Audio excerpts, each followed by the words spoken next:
Oh, that was good. Two-Faced. Hey, everybody. Welcome to the Ultimate YouTube channel. It's your girl, Rosalie. This is so freaking powerful. Guess what time it is. Let's keep this short and simple, but I had to come on here. So often we're stuck in our own little world, but it's all so much bigger than we realize. Do you know any two-faced people in your life? Let's talk about it. Another Linkin Park song for you, Two-Faced. Are you ready?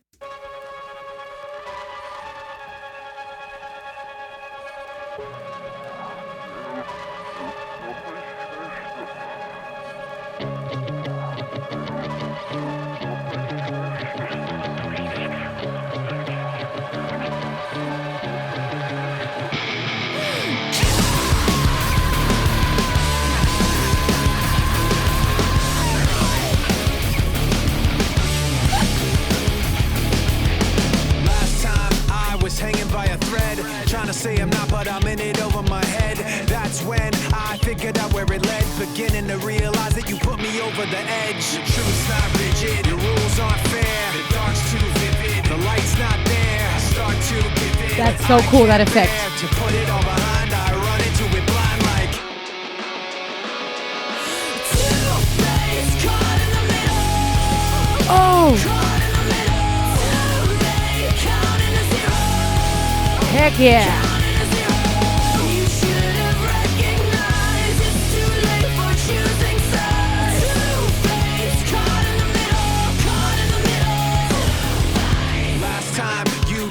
Wasn't true and pointing every finger at things that you didn't do. So that's why I kept missing the clues and never realized that the one that did it was you. Your truth's not rigid, your rules aren't fair. The dark's too vivid, the light's not there. I start to give in. Ooh, that was poetic. To put it all behind, I run into it blind like I feel like I've heard that hook before. Where have I heard this?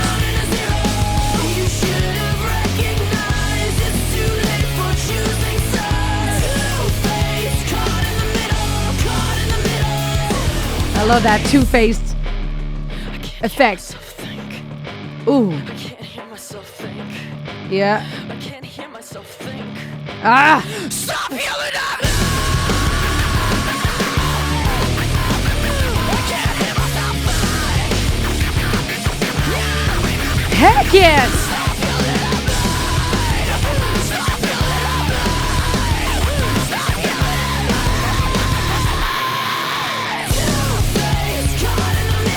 Wow.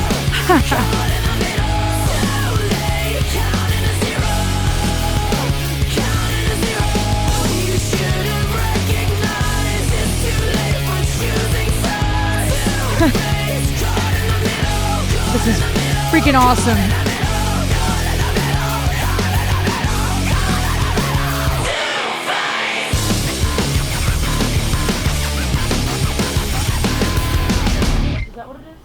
That's what it is. This is awesome. Right now. Oh, that was good. Two-faced. We're on the same page right now. That was beautifully said.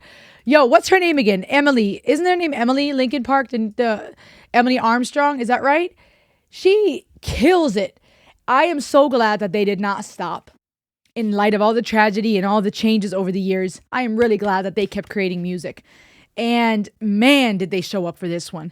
That hook is familiar. Maybe I've heard a snippet on like a YouTube, Instagram, TikTok reel. This one's probably going viral too, like clips of it. You know, sometimes you hear something and it feels familiar. Okay, where's my brain at? Let's talk about two-faced people. I'm trying to decide between just coming at this educationally. Let's talk about psychology, right? I've told you guys I worked as a therapist and a teacher, not licensed yet, work towards licensure. My master's is in counseling psychology. I'm passionate about music and mental health. And by the way, if you want to feel music with somebody and you care about music and you want to talk about psychology and philosophy and find encouragement and joy and real emotion, this is the place. So subscribe. But I want to know from you guys in the comments, do you feel like everybody at some point in their life is two-faced to a degree, more or less? Is that a human trait, or is it just a trait for people who are, could be possibly diagnosed with a personality disorder? Do you know two-faced people? How have they made you feel? Talk to me. I'm finding myself a little, not two-faced per se, but I'm finding myself feeling two sides to this. On one hand, I want to look at this from a therapist standpoint and just bring some education. On the other hand, this is personal. And that's why I got so hyped, because Linkin Park's music, especially their oldest songs, are personal to me because it felt, I would listen to their songs and I felt so understood. I'm gonna get emotional. Shit. Like numb in those songs where you hear a song and you're like, yes, this is how I feel. And this is putting in words my pain growing up. You know, I think of teenage, young adult years, and I hear this. And she said a couple of stuff, and that's why I got so hyped, because it was so freaking relatable, especially the part about I can't hear myself think. Oh my gosh, I know what it's like, and I'd like to know if you feel the same. Where you have someone yelling at you, putting you down through words, through their behavior, through their addiction and their physical violence or their verbal violence or their spiritual abuse, right? You name it, or their neglect. And it's this constant attack, and you do not feel safe. You can't find any peace, to the point you can't even freaking hear yourself think. That is a hard place to be in. That is a painful place to be in, where you don't even have time to process what they said, and everything's so clusterfudged. And it's hard. It's painful, especially if this is a person close to you, who you trust, who you love, who you need it to be a safe place for you. Say a parent, a caregiver, a loved one in a relationship. This ain't just a romantic relationship situation or parent and child situation. This could be anything, right? A friendship. And from the outside looking in, we might see certain things and say, well, just walk away or just leave it or just don't pay attention.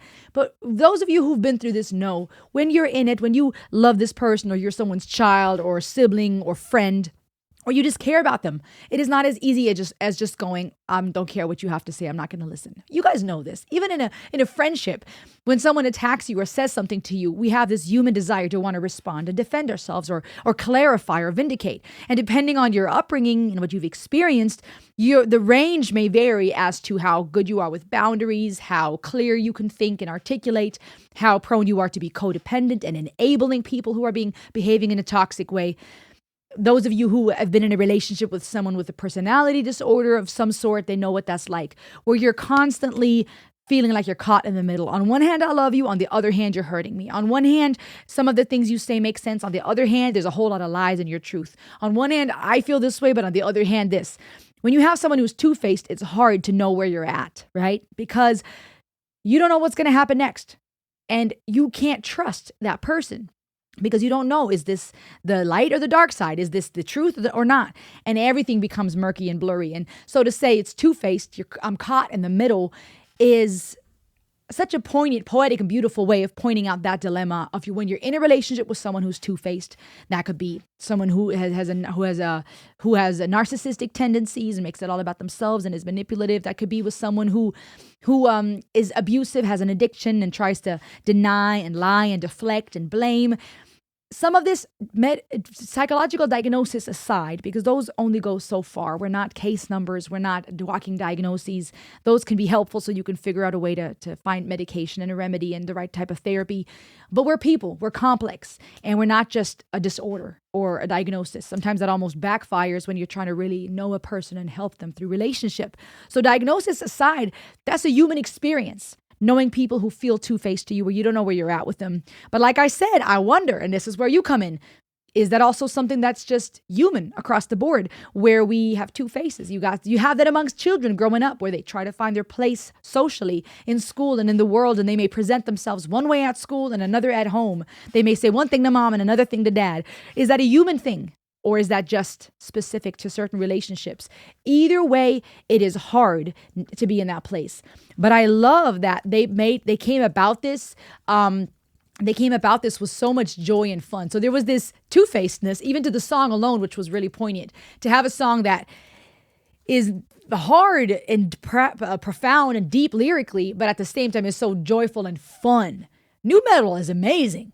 So much fun from a musical compositional standpoint. And I love that. I feel like even that was two-faced, right? A song that is about betrayal and deceit, that talks about lying, about people that are manipulating, gaslighting you, someone where you don't know, like I said, where you're at with them. And this could be someone with narcissistic traits, but even someone who as a tendency to lie or as an addiction and keeps deflecting and whatnot. So many different things that could play a role here. While the song was about such a heavy topic, the composition is fun and playful. And that in itself made it kind of two-faced, which was like, ooh, okay, we're talking about this on all the levels, not just lyrically, but from the compositional standpoint and the fun, the effects, that split, her being split, with the split screen, and then ending with we're on the same page. Yeah, that was beautiful. If you want to experience and feel music with someone who's passionate about it, if you want to talk about mental health, psychology, philosophy, and a whole lot of other stuff, you need to subscribe to this channel.